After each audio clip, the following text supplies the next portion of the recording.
बाबा साहब की जयंती का कार्यक्रम था। क्या हुआ लखीमपुर खीरी में कि लाठियां चली, महिलाओं को पीटा गया, बड़े बुजुर्गों को पीटा गया, नौजवानों को पीटा गया, कितने ही नौजवान जेल भेज दिए गए। बाबा साहब ने हमारी उंगली में इतनी बड़ी ताकत दे दी कि जिसे चाहो कुर्सी में बिठा ले और जिसे चाहो कान पकड़ के जमीन पे पटक दे। सरकार कह रही मेरे हैं, विपक्ष कह रहा मेरे हैं, वो एक दिन कह रहे हैं, मैं 365 दिन कह रहा हूं कि बाबा साहब सबके हैं। हर कमजोर के बाबा साहब हैं, हर मजबूर के बाबा साहब हैं, हर मजबूर के बाबा साहब हैं। आगरा में बाबा साहब जिंदे हैं। बाबा साहब ने कहा था मुझे मेरे जाने के बाद मरा हुआ मत समझना, जब तक भारतीय संविधान जिंदा है मैं जिंदा। तो लखनऊ को सिर्फ झांकी है, असली पिक्चर दिल्ली में होगी लाल किले से। मेरी बात को आप याद रखना। 10 साल के अंदर एक अम्बेडकरवादी लाल किले से तिरंगा लहराएगा। इस संकल्प के साथ जी रहा हूं मेरे लोगों। देश के मुख्यमंत्री हो या उप मुख्यमंत्री, देश के प्रधानमंत्री हो या गृह मंत्री, सलाम तो आपको बाबा साहब को करना पड़ेगा।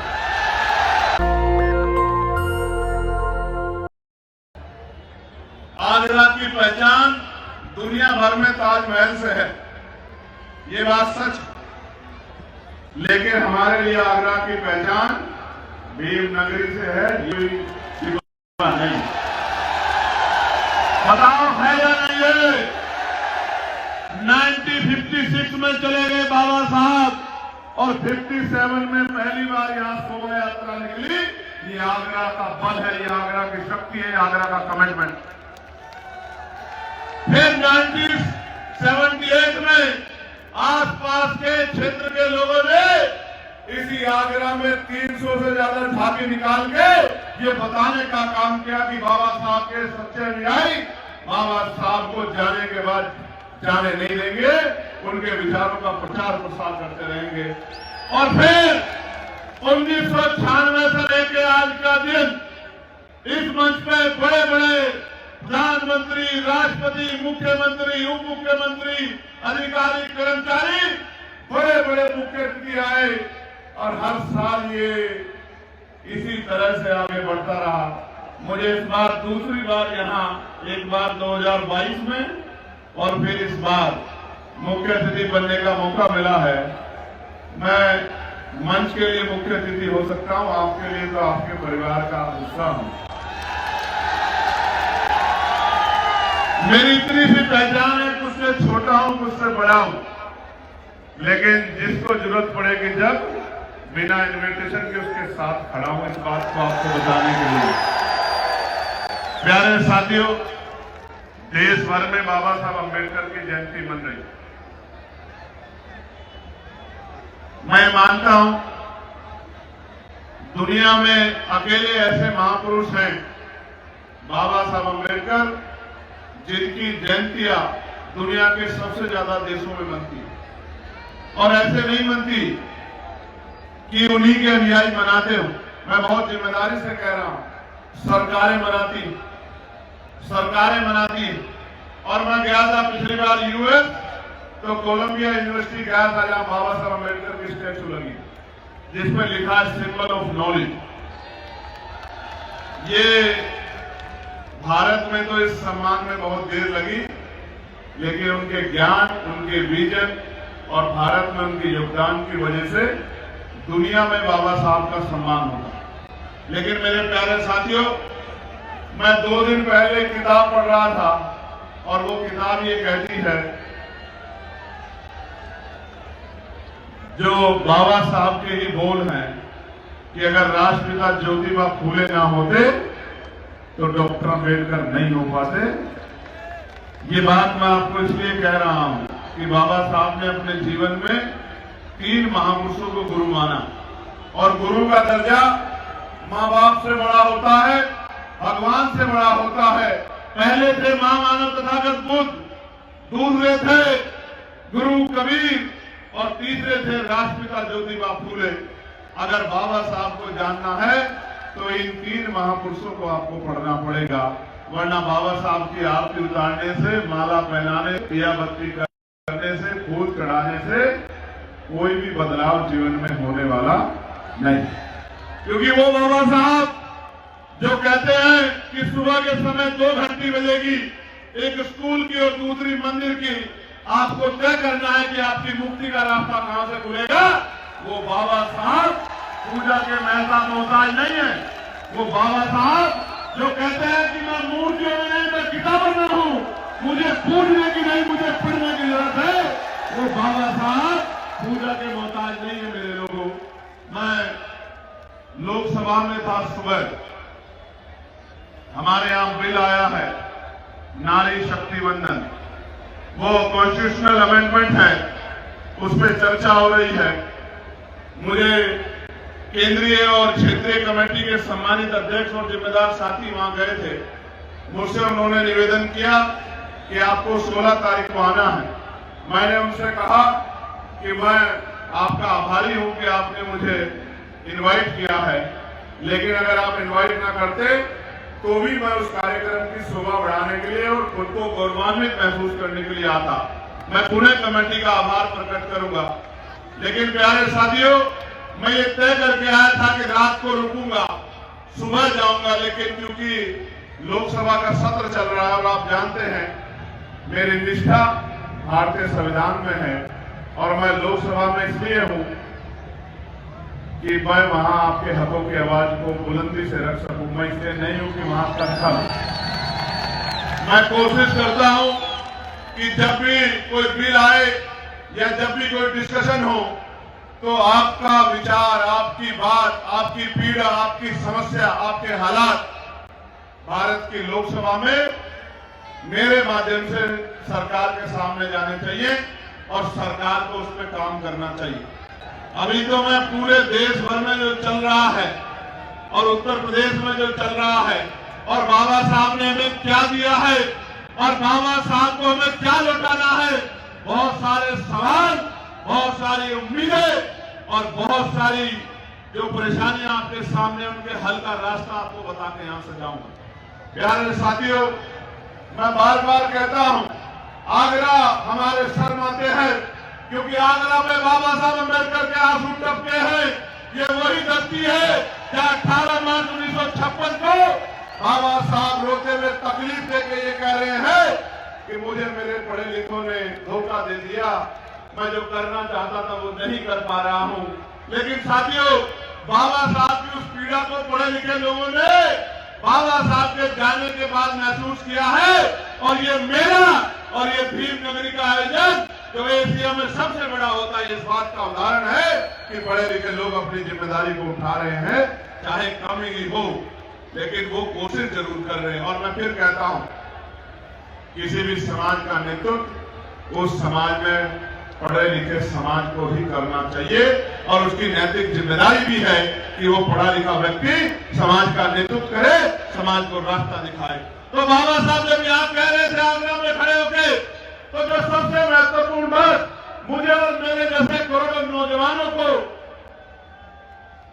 महसूस होती है, हमारे दिल में घाव करती है, हमें कठिनाइयों में आगे बढ़ के लड़ना सिखाती है, वो बात ये है कि बाबा साहब कह रहे हैं कि जब मैं अपने चारों तरफ देखता हूं, मुझे एक भी नौजवान ऐसा दिखाई नहीं देता जो इस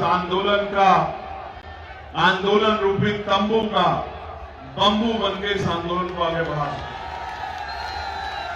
वो कह रहे हैं मैं उस टेंट की तरह हूं, मैं उस बंबू की तरह हूं जिसपे बहुत सारे टेंटों का बोझ है, यानी कि समाज बहुत बड़ा है और मेरे आसपास एक भी दिखाई नहीं दे रहा है जो इस आंदोलन को आगे बढ़ा सके। और क्या कह रहे हैं बाबा साहब? कह रहे हैं मैं बूढ़ा हो चला हूं, बीमार रहता हूं, तमाम तरह के अपमान, आरोप, अपने बच्चों की कुर्बानियां देकर बड़ी मुश्किल से इस कारवां को वहां से यहां तक लेके आ पाया हूं। अगर आप इसे आगे नहीं बढ़ा सकते तो मेरे बच्चों इसको पीछे मत जाने देना। वो सवाल खड़ा कर रहे हैं, जैसे आज मैं आपके सामने एक सवाल खड़ा कर रहा हूं कि जिस बाबा साहब ने हमारी उंगली में इतनी बड़ी ताकत दे दी कि जिसे चाहो कुर्सी में बिठा ले और जिसे चाहो कान पकड़ के जमीन पे पटक दे, उस बाबा साहब के निर्णयों की क्या हालात होगी उत्तर प्रदेश में, देश में, ये हमें सोचना चाहिए। सवाल है बहुत बड़ा। प्यारे साथियों, बाबा साहब ने इस देश के लिए बहुत बड़ा योगदान दिया। मैं महसूस करता हूं, हम प्रैक्टिकल अगर देखें व्यवहारिकता में, जीवन में, हमारे बच्चे को बुखार हो जाता है तो हमें नींद नहीं आती, हमारे घर में कोई दुख हो जाता है परिवार के मेंबर को तो हम काम पे नहीं जा पाते, और हमारे रहबर, हमारे मसीहा बाबा साहब अम्बेडकर के 4 बच्चे कुर्बान हो गए और 35 साल से कम उम्र में ही उनकी पत्नी भी उनको छोड़ के चली गई। लेकिन बाबा साहब ने आपको नहीं छोड़ा मेरे लोगों, हमें नहीं छोड़ा मेरे लोगों। बाबा साहब हमारे लिए लड़ना नहीं छोड़ा, हमारे लिए संघर्ष करना नहीं छोड़ा, हमारे लिए त्याग करना नहीं छोड़ा, हमारे आंसू पूछने में कोई कमी नहीं छोड़ी। और 2 साल 11 महीने 18 दिन में दुनिया का सबसे बड़ा संविधान लिख के हमें बराबरी का जीवन देके गए बाबा साहब अम्बेडकर। उनका त्याग, बलिदान कुछ भी हम अपने खून का कतरा कतरा देके भी चुका नहीं सकते मेरे लोग। आप महसूस करके देखो, क्या नहीं पा सकते थे बाबा साहब, क्या नहीं पा सकते थे। आज हम लोग छोटे से पद के लिए विपरीत विचारधारा के दल में चले जाते हैं, छोटे से पद के लिए, छोटी सी कुर्सी के लिए। लेकिन मेरे बाबा साहब ने हमारे लिए, इस देश की महिलाओं के लिए, इस देश के पिछड़े वर्ग के लिए केंद्रीय कानून मंत्री पद से इस्तीफा दे दिया, लात मार दी। ऐसे थे बाबा साहब, क्यों ना उनके गुणगान किए जाए। किसी को बुरा लगे अच्छा, हम फिर कहेंगे कि हमारा अगर कोई सच्चा मसीहा था तो बाबा साहब अम्बेडकर थे। प्यारे साथियों, RBI, reserve bank of India अगर बना तो किसका योगदान था? जोर से बताओ। भांगड़ा नागर डैम बना, किसका योगदान था? मजदूरों को 8 घंटे का काम 12 घंटे से घटा के 8 घंटे का काम देना, किसका योगदान था? महिलाओं को पैर की जूती समझा जाता था, महिलाओं को सरकार ताज बनाया, किसका योगदान था? मेरे लोगों बहनों को जब वो उस दौर से गुजरनी होती है कि उनको आराम की जरूरत होती है, मैटरनिटी लीव की जरूरत होती है, मासिक जो है, जब वो डिलीवरी का समय आता है, उनको 6 महीने का अवकाश मिलना चाहिए। ये व्यवस्था किसने करा के दी मेरे लोगों? आपको वोट का अधिकार किसने दिया मेरे लोगों? आपको स्वाभिमान सम्मान का जीवन किसने दिया मेरे लोगों? और मैं बताना चाहता हूं मेरे लोगों कि आज जो बड़े बड़े कुर्ते पजामे वाले, गाड़ियां वाले, महलों वाले हमारी बस्तियों में आते हैं, अभी तो इस बार तो बड़ा प्रैक्टिकली हो गया ना कि हर आदमी कह रहा था बाबा साहब मेरे हैं, मेरे हैं, मेरे हैं। देखा नहीं देखा आपने? सरकार कह रही मेरे हैं, विपक्ष कह रहा मेरे हैं, वो एक दिन कह रहे हैं, मैं 365 दिन कह रहा हूं कि बाबा साहब सबके हैं। हर कमजोर के बाबा साहब हैं, हर मजबूर के बाबा साहब हैं, हर मजबूर के बाबा साहब हैं। और बाबा साहब इस देश की धरोहर है मेरे लोग। मैं बस कुछ किस्से आपके सामने रखना चाहता हूं। प्यारे साथियों, बाबा साहब पढ़ रहे थे यूनिवर्सिटी में। उस यूनिवर्सिटी की दीवारों पे दुनिया के महान विद्वानों ने बड़ी बड़ी बातें लिखी थी, बड़े बड़े स्लोगन लिखे थे। एक स्लोगन ये भी था कि मनुष्य पैदा होता है और मनुष्य मर जाता है, महापुरुष पैदा होते हैं लेकिन महापुरुष कभी नहीं मरते। बाबा साहब ने उस बात को मिटा दिया। जब बाबा साहब ने उस बात को मिटा दिया तो बाबा साहब की शिकायत हुई कि एक स्टूडेंट है डॉक्टर अम्बेडकर नाम का, उन्होंने स्लोगन मिटा दिया है, उनसे पूछा जाए वो इतने बड़े ज्ञानी है क्या कि उतना लंबे समय से लिखा स्लोगन उन्होंने मिटा दिया है। बाबा साहब को नोटिस जारी हुआ, बाबा साहब को अपनी बात रखने के लिए बुलाया गया। बाबा साहब ने अपनी बात रखी, और क्या कहा, मेरी बात को गौर से सुनना। बाबा साहब ने कहा कि ये बात सच है कि मनुष्य पैदा होता है, मनुष्य मर जाता है, लेकिन ये जो लिखा गया है कि महापुरुष पैदा होते हैं और महापुरुष मर जाते हैं, मैं इससे सहमत नहीं हूं। और इसका तर्क मेरे पास ये है कि महापुरुष पैदा नहीं होते। पैदा एक बच्चा होता है, अपने पूरे जीवन में जो वो संघर्ष करता है, समाज की तरक्की में जो योगदान देता है, अपमान, आरोप, अन्याय सहकर लगातार जो समाज के लिए करता है, उसके जाने के बाद समाज ये निर्णय लेता है कि वो हमारा महापुरुष था या कोई बहरूपिया। इसका निर्णय समाज में उसके जाने के बाद लिया जाता है, क्योंकि बुद्ध कहते हैं कि जीवित व्यक्ति कभी भी बदल सकता है और विचार कभी स्थायी नहीं होते, परिस्थितियों के आधार पर बदल सकते हैं। मैं वही बात कह रहा हूं जो महापुरुष कह के गए हैं। तो बाबा साहब ने कहा कि महापुरुष भी मर जाते हैं अगर उनकी विचारधारा का प्रचार प्रसार न। आगरा में बाबा साहब जिंदे हैं। आगरा में बाबा साहब जिंदे हैं क्योंकि बाबा साहब ने कहा था, मुझे मेरे जाने के बाद मरा हुआ मत समझना, जब तक भारतीय संविधान जिंदा है मैं जिंदा। और आगरा का ये सैलाब, ये सांस्कृतिक कार्यक्रम, ये विरासत, ये धरोहर, इस बात का ऐलान है हम सब लोगों के लिए कि बाबा साहब आगरा में जिंदा है। बस उन बाबा साहब को हमें पूरे उत्तर प्रदेश में, फिर पूरे देश में जिंदा करना है और उनके सपनों को पूरा करना है। जिन्हें कर दिया उस दिन हर जिला आगरा होगा, मेरी बात को आप याद रखें। प्यारे साथियों, बाबा साहब ने क्या दिया, उसके लिए ये बात अगर आप नहीं जानोगे तो समझ नहीं पाओगे। 1919 से पहले इस देश में मुट्ठी भर लोग वोट करते थे, मुट्ठी भर। उसके बाद सिफारिश आई, मोंटेगो चेन फोर्स सुधार समिति बनी और सिफारिश आई कि जो वोट का अधिकार है उसमें विस्तार होना चाहिए। वोट किसको मिले? जो व्यापारी है, जो जमींदार है, लगान देता है, जो बहुत पढ़ा लिखा है, जो नौकरी करता है, जिसके उद्योग धंधे हैं, जो लगान देता है, उनको वोट का अधिकार मिलना चाहिए। और जो रियासतें हैं, रियासतों के मालिकों को भी वोट का अधिकार मिलना चाहिए।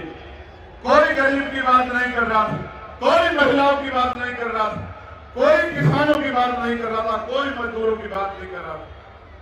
फिर बाबा साहब अम्बेडकर ने 1924 में बहिष्कृत हितकानी महासभा और 1928 में उसके जरिए मेमोरेंडम दिया, जैसा आपने 2 अप्रैल 2018 को इसे जिलाधिकारी कार्यालय पर दिया था। याद है नहीं याद है? 2 अप्रैल के मेरे वीर नौजवानों, राज बदलेगा, आपके मुकदमे भी खत्म हो जाएंगे, मेरी बात को आप याद रखना। और जिन्होंने त्याग किया है, लाठियां खाई है, जेलें काटी है, उनको सरकार विशेष सम्मान देगी और ताकत देगी, मेरी बात को आप याद रखना, ये मेरा वचन। प्यारे साथियों,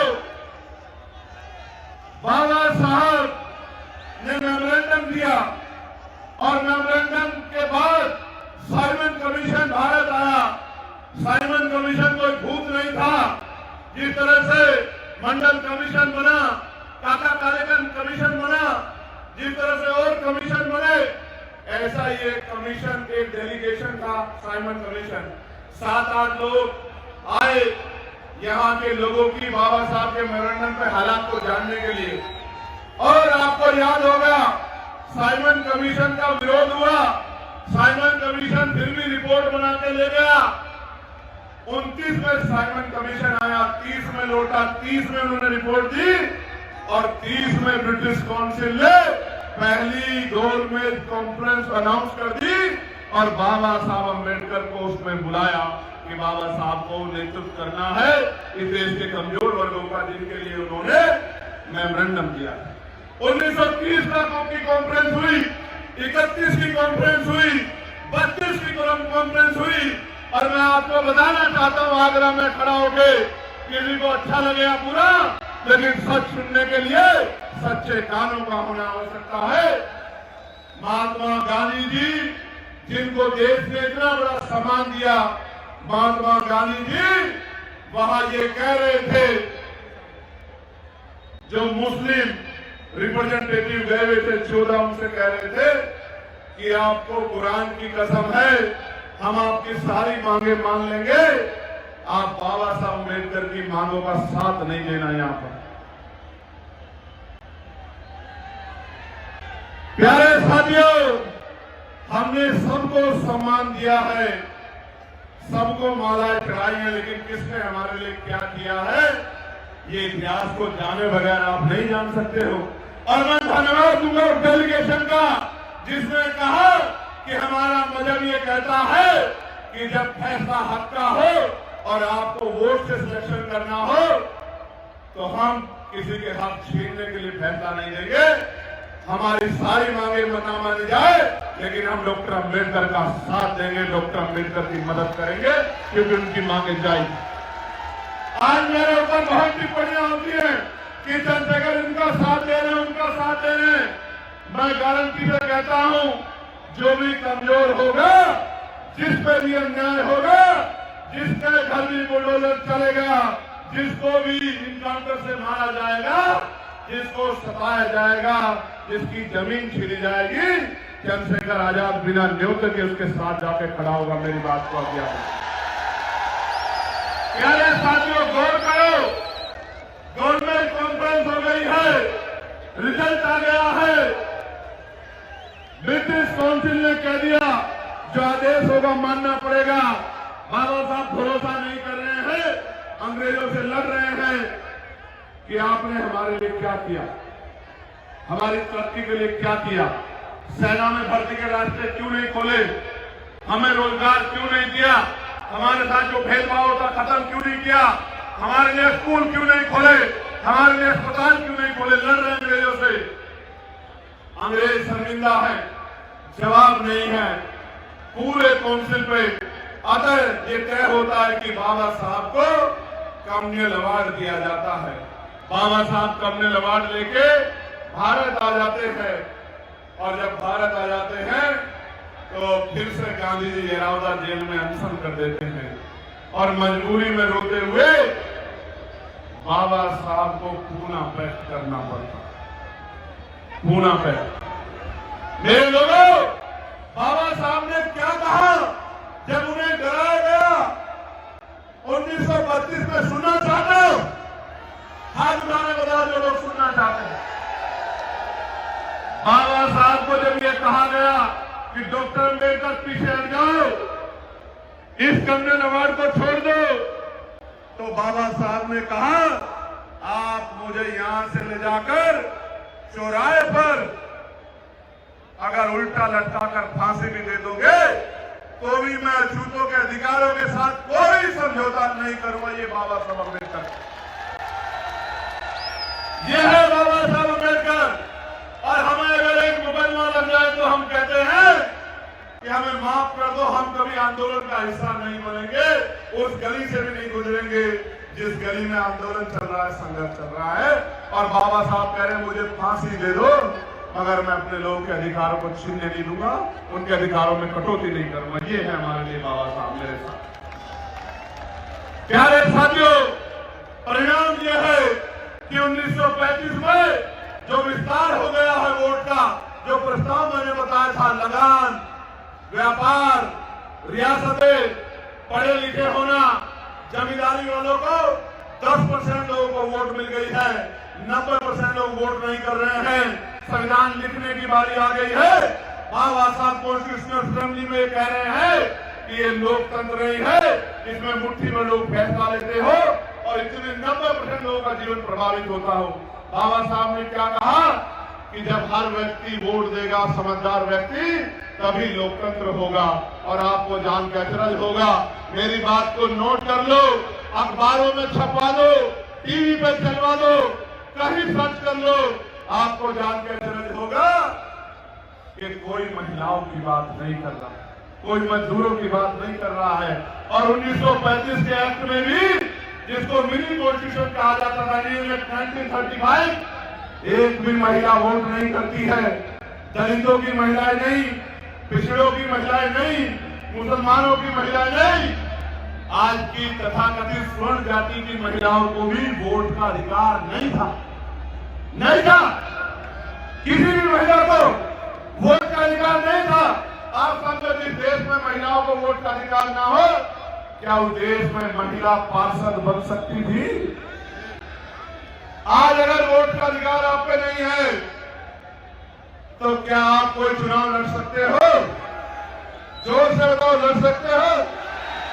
तो ये हालात की महिलाओं की, दोनों हाथ उठाकर धन्यवाद दो बाबा साहब अम्बेडकर को। क्यों दोगे धन्यवाद? सुनोगे? जो काम अमेरिका ने नहीं किया, जो काम ब्रिटेन ने 25 साल बाद किया, अमेरिका ने 28 साल बाद किया, यूरोपियन कंट्री ने 20 साल बाद किया, कि अपनी देश की महिलाओं को वोटिंग राइट दिया। बाबा साहब अम्बेडकर ने संविधान के लागू होते ही देश की हर महिला को बराबर का अधिकार और वोट का अधिकार देने का काम किया। यही तो है, यही तो है वो शक्ति जिसकी वजह से जो हमसे मिलके गर्म पानी में जाके नहाते हैं, वो भी आके मेरी माओं से, बहनों से कहते हैं कि मेरे सर पे हाथ रख के मुझे आशीर्वाद दे दो, मैं आपकी सेवा करूंगा। मैं पूछना चाहता हूं इस महफिल से, जब बाबा साहब नहीं थे तो आपके पूर्वजों ने मेरी माओं से अपने सर पे हाथ क्यों नहीं रखवाया? मेरी बहनों से अपने सर पे हाथ क्यों नहीं रखवाया? मेरी बुजुर्गों से जिनकी पगड़ी उठा ली गई, उनसे सर पे हाथ क्यों नहीं रखवा पाया? क्यों नहीं रखवा पाया आप लोग? क्योंकि तब मेरी उंगली में वो ताकत नहीं थी, मेरे लोगों की उंगली में वो ताकत नहीं थी। आज हमारे लोगों की उंगली में वो ताकत है कि प्रदेश के मुख्यमंत्री हो या उप मुख्यमंत्री, देश के प्रधानमंत्री हो या गृह मंत्री, सलाम तो आपको बाबा साहब को करना पड़ेगा। आज जब नारी वंदन आया है तो सत्ता के लोग बोले, विपक्ष के उठकर कहते हैं, मैं गौरवान्वित हो जाता हूं, उठकर कहते हैं कि ये प्रयास बाबा साहब अम्बेडकर का था, बाबा साहब अम्बेडकर को धन्यवाद करते हैं। प्यारे साथियों, ये दिया है बाबा साहब अम्बेडकर ने हमें।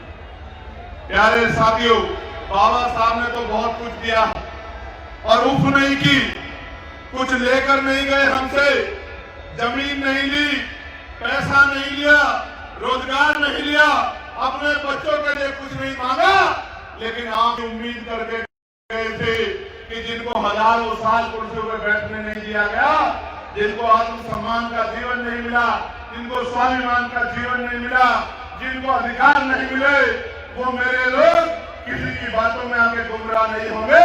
वो आने वाले कल में पढ़ेंगे, लिखेंगे और भाईचारा बनाकर अपनी शक्ति बना लेंगे। लेकिन आप लोगों ने उनकी बात को पूरी तरह से नहीं माना। उन्होंने हमें वर्ग बनाया, शेड्यूल कास्ट, उन्होंने हमें ओबीसी बनाया, अन्य पिछड़ा वर्ग, लेकिन आज भी हम जातियों को सर पे रख के डोल रहे हैं। हम ये भी कहते हैं कि जातियां हमारे महापुरुषों ने नहीं बनाई, लेकिन हम ये भी कहते हैं कि हमारे रिश्ते, नाते, परिवार सब हमारी जाति में होंगे। इसका मतलब कहीं ना कहीं हम अपने महापुरुषों को धोखा दे रहे हैं। प्यारे साथियों, मैं आपको कहना चाहता हूं, हर एक कमजोर हमारा भाई है, चाहे अनुसूचित जाति का हो, अनुसूचित जनजाति का, अन्य पिछड़े वर्ग का हो या अल्पसंख्यक हो या संविधान को मानने वाला, हर एक वो व्यक्ति जो संविधान में आस्था रखता, किसी भी जाति धर्म का हो, वो हमारा भाई है। हम उसके साथ कंधे से कंधा मिला के खड़े हैं, क्योंकि हम मानवता के पुजारी हैं, हम अम्बेडकरवादी हैं, अल्पसंख्यकवादी हैं, मानवतावादी हैं, बहुजनवादी हैं। हम कमजोरों के पहरेदार हैं, हम मजबूरों के सबसे बड़े सिपह सलाहकार हैं। इसलिए मैं आपको कहना चाहता हूं कि बाबा साहब को बड़ी उम्मीद थी आपसे कि आप, मैं आगरा की बात करता हूं मेरे लोगों, चारों तरफ अंधेरा दिखाई देता है, चाहे मेयर हो, चाहे विधानसभा हो, चाहे लोकसभा हो, चाहे जिला पंचायत अध्यक्ष हो, चारों तरफ अंधेरा दिखाई। कौन जिम्मेदार है? कौन जिम्मेदार है? किसने आपकी उंगली पकड़ी है? कौन आपको गुमराह कर रहा है? आप रोटी खाते हैं, अच्छे बुरे को समझ सकते हैं। अभी यूजीसी की गाइडलाइन आई, सारे नेता घर में बैठ गए 2-2 वोट की रक्षा के लिए। अगर कोई मैदान में डटा था तो आपका चंद्रशेखर आजाद और आजाद समाज पार्टी का श्रीराम जी सब तमाशा देख रहे थे, सब छिपके बैठ गए थे। इसलिए कहना चाहता हूं, आपको टीवी में आपको कोई दिखाए ना दिखाए, अखबार में आपको कोई दिखाए ना दिखाए, आपके पास फोन है, 24 घंटे 7 दिन देख सकते हो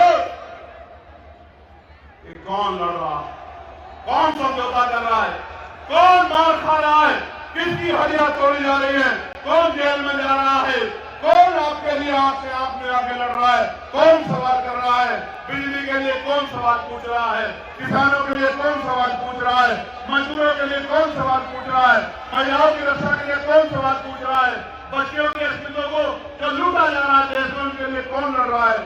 आप अगर सवाल ढूंढोगे तो जवाब खुद ब खुद मिल जाएगा।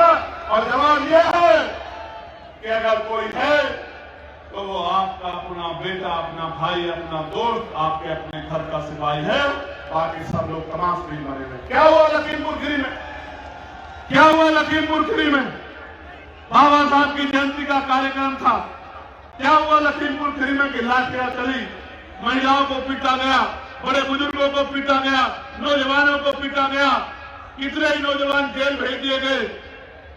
प्रशासन के लोग, पुलिस के लोग सरकार के दबाव में दंडित कर रहे हैं लोगों को। रात को घरों में बिजली काट के पुलिस जा रही है, मारपीट हो रही है, बहनें रो रही हैं, इंतजार कर रही हैं और सरकार से न्याय नहीं मांग रही। कह रहे हैं कि चंद्रशेखर भाई आके मदद करा दो क्योंकि यहाँ हमारे जीवन को खतरा। भय का माहौल बन गया, भय का माहौल, भय का माहौल। मैंने आज ही आग्रह किया है बड़े अधिकारियों से, डीजीपी, चीफ सेक्रेटरी से, एसीएस होम से कि संज्ञान ले, क्योंकि हम अपने लोगों पर लाठी नहीं सहेंगे। ये बात मैं प्रशासन को, सरकार को बताना। क्या हुआ? क्या हुआ नोएडा में मजदूरों के साथ? मैंने एक वीडियो देखी, एक बच्ची को पीट रहे हैं। मैं पुलिस का सबसे बड़ा मददगार हूं, मैं साबित करके दिखाऊंगा। पुलिस के लोग पीट रहे हैं, लात मार रहे हैं बच्चियों को, डंडा मार रहे हैं, थप्पड़ मार रहे हैं, मुक्के मार रहे हैं और दूसरी तरफ सरकार नारी वंदन का ढोंग रच रही है। ये है उत्तर प्रदेश की डबल इंजन की सरकार का। क्या हुआ? मेरा गला नहीं सूखेगा, मेरा गला नहीं सूखेगा। मैं सच कहूंगा और सच ये है कि मजदूर अपना हक मांग रहे थे। आज कोई आगरा से जाके नौकरी कर रहा है, कोई लखनऊ से, कोई बिहार से, कोई कर्नाटक से, कोई महाराष्ट्र से, कोई हरियाणा से, कोई पंजाब से, कोई झारखंड से, बिहार से। आज वो आया था यहाँ कमाने के लिए, आपने उठा के जेल में बंद कर दिया। उसके बच्चे भूख से तड़प रहे हैं, इलाज की कमी कारण दवाई के लिए तड़प रहे हैं, 4 पैसों के लिए तड़प रहे हैं। आपने आंख बंद कर ली है व्यापारियों को खुश करने के लिए, आप उन पर डंडा चला के उनको जेल में बंद कर। ये है आपका न्याय। आगरा में क्या हुआ? आगरा में क्या हुआ? मैंने पुलिस की बात सुनी। पुलिस के अधिकारियों ने कहा कि कोई उपद्रव नहीं हुआ, कोई अपमान नहीं हुआ, कोई घटना नहीं हुई। पुलिस के अधिकारियों ने कहा तो आप झूठे हो अगर मैं झूठ बोल रहा हूं। लेकिन फिर भी आपने सत्ता के आगे कमजोर पड़ के मुकदमा दर्ज कर दिया। आप सत्ता से कमजोर पड़ गए। ये मेरी वर्दी वाले बहादुर शेरों, मैं आपके लिए पार्लियामेंट में लड़ता हूं कि इंडियन पुलिस एक्ट में बदलाव होना चाहिए। हमारे पुलिस के नौजवानों के 8 घंटे की, भाई बहनों के 8 घंटे की ड्यूटी होनी चाहिए। सप्ताह में 1 दिन छुट्टी मिलनी चाहिए। उनकी वेतन विषयता दूर होनी चाहिए। उनको बॉर्डर स्कीम खत्म करके होम डिस्ट्रिक्ट के बराबर में उनको नौकरी करने का अवसर देना चाहिए। मैं तो आपके लिए लड़ रहा हूं, लेकिन आप क्या कर रहे हो? पुलिस को देख के गरीब से गरीब, कमजोर से कमजोर व्यक्ति जिसकी जान को खतरा है, अपने अंदर ताकत भर जाती है अशोक की लाट देख के कि मेरा रक्षक खड़ा है। अगर उसी पुलिस से भय पैदा हो जाए तो फिर कहां की न्याय व्यवस्था? आप मेरी बात को सुनिए और समझिए।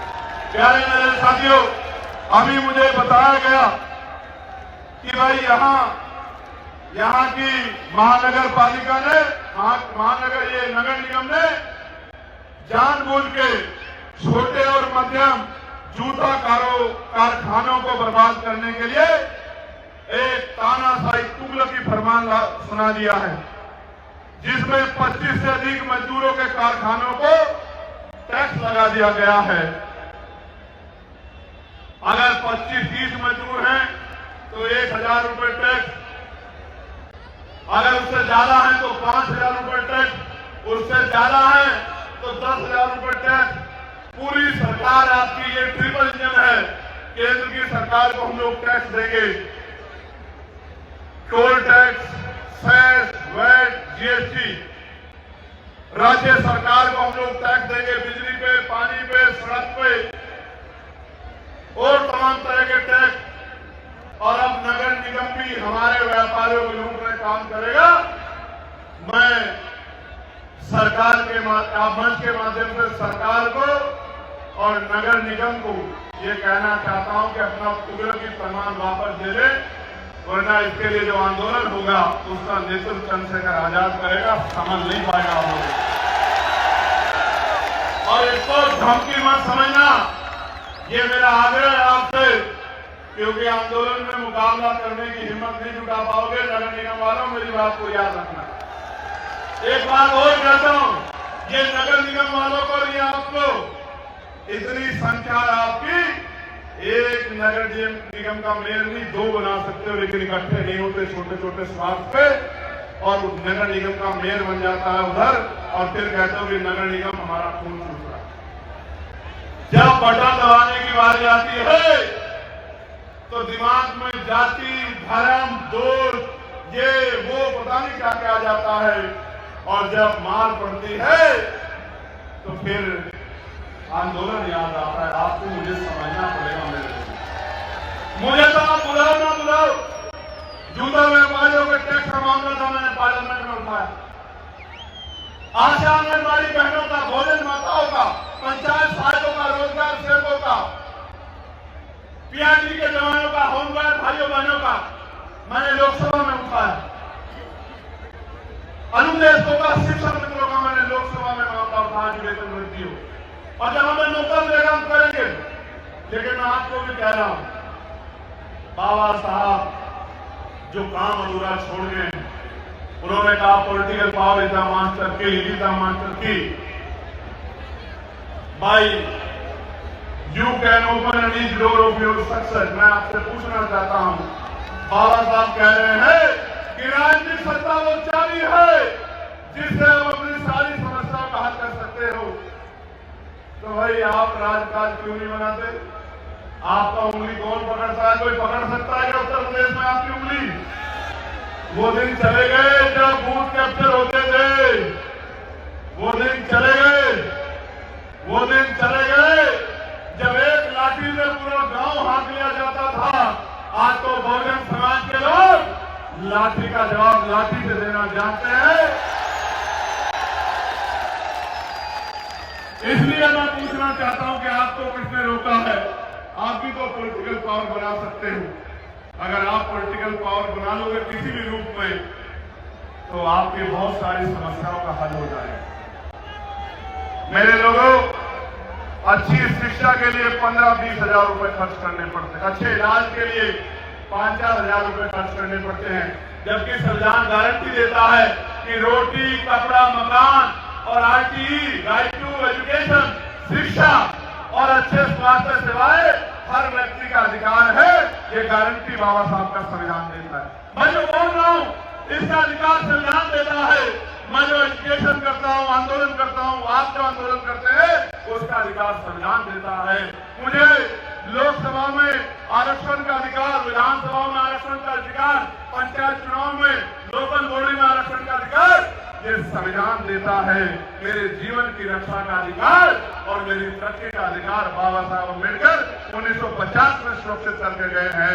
बाबा साहब ने तो हमें दिया है, हमने लौटाया नहीं है। मेरे लोगों, आज जिम्मेदारी है कि आप और हम ऐसे मुट्ठी बांध के, ऐसे जैसे मैंने बांधी है मुट्ठी बांध के ये संकल्प कर लें कि बाबा साहब आपका जो अधूरा काम है हम लोग उसको पूरा करेंगे, और जब तक पूरा नहीं होता हम लोग चैन से नहीं बैठेंगे। मेरे साथ मुट्ठी बंद करके वादा करो मेरे लोगों, अगर आप जिंदा हो, अगर आप जिंदा हो तो चले आओ, वरना मुर्दा समझ के कुचल दिए जाओगे। मुट्ठी बंद करो, मुट्ठी तानो, और मेरे साथ ऐलान करो आगरा से कि बाबा साहब, बाबा साहब आपके अधूरे सपने को हम सब लोग मिलकर पूरा करेंगे। हम मांगने वाला नहीं, देने वाला समाज बनेंगे। हम मान सम्मान की लड़ाई को लड़ेंगे।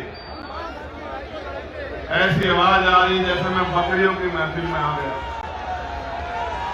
जोर से आवाज लगाओ कि हम मान सम्मान की लड़ाई लड़ेंगे। हम पढ़ लिख कर ज्ञान हासिल करेंगे, हम रोजगार करेंगे, हम मालिक बनेंगे, नौकर नहीं बनेंगे। नौकर चाहे छोटा हो या बड़ा, नौकर नौकर होता है, और बाबा साहब हमें मालिक बना के गए हैं। मालिक मालिक होता है, नौकर नौकर होता है, मालिक नौकर नहीं होता और नौकर मालिक नहीं होता। मेरी बात को याद रखना, दूसरों के महलों से अच्छी होती है अपनी झोपड़ी, और झोपड़ी में भी मालिक मालिक होता है, और दूसरों के महलों में भी नौकर नौकर होता है। मेरी बात को याद रखना। मैं जो कहना चाहता था वो मैं कह चुका हूं, और आप जानते हो मैं क्या कह रहा हूं। मैं आज आपसे रोटी कपड़ा मकान नहीं मांगने आया, मैं आपसे आपके जो स्वाभिमान आपने छिपा लिया उस छिपाए स्वाभिमान को जगाने के लिए आया हूं। अपने बहुजन समाज से कि कहा गया कि संघर्षों के साए में घनघोर जवानी पलती है, और इतिहास उधर छुप जाता है जिस और जवानी चलती है।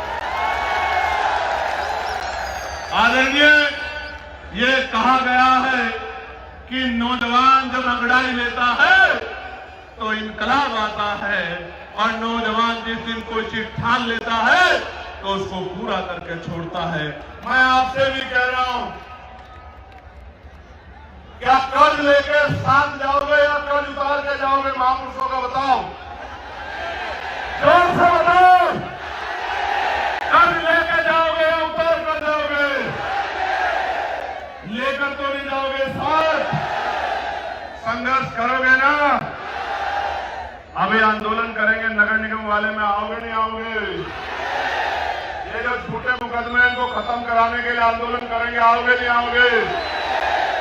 जेल से डर तो नहीं जाओगे, मुकदमों से डर तो नहीं जाओगे?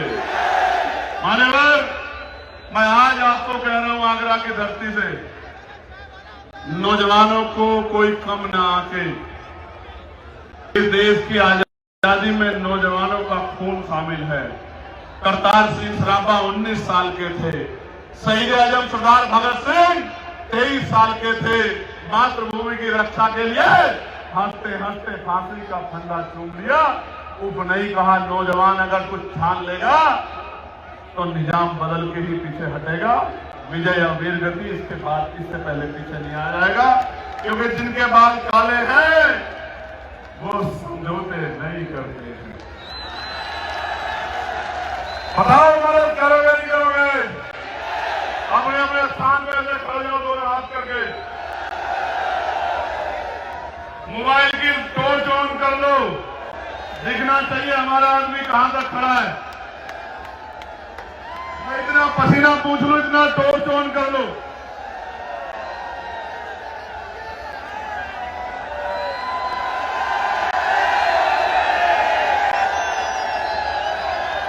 मैं आपसे ज्यादा प्यार क्यों करता हूं, जानना चाहते हो क्या?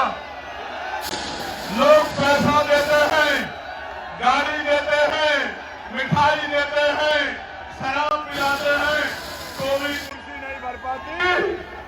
और आप लोग प्यार बांटने के लिए कहां से अपना काम छोड़ के आते हो।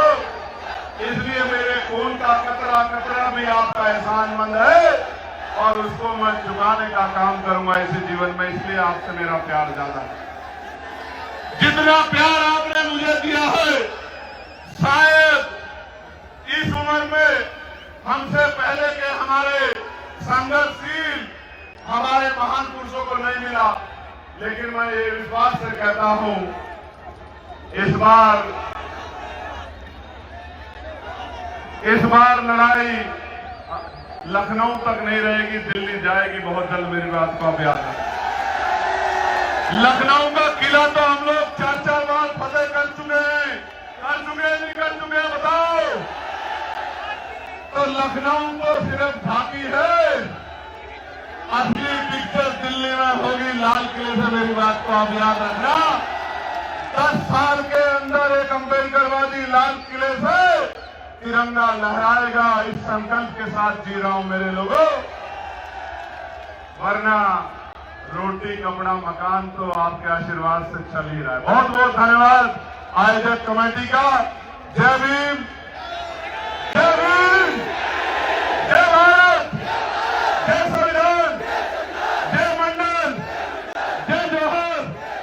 हमारी एकता जिंदाबाद। दस्तक की आपसे गुजारिश है कि अगर इसको बचाना चाहते हैं तो नेशनल दस्तक को सब्सक्राइब करने के लिए रेड कलर के सब्सक्राइब बटन को दबाएं, फिर बेल आइकन की घंटी दबाएं। नेशनल दस्तक को बचाने के लिए बहुत जरूरी है कि हर खबर को शेयर करें, लाइक करें, कमेंट जरूर करें।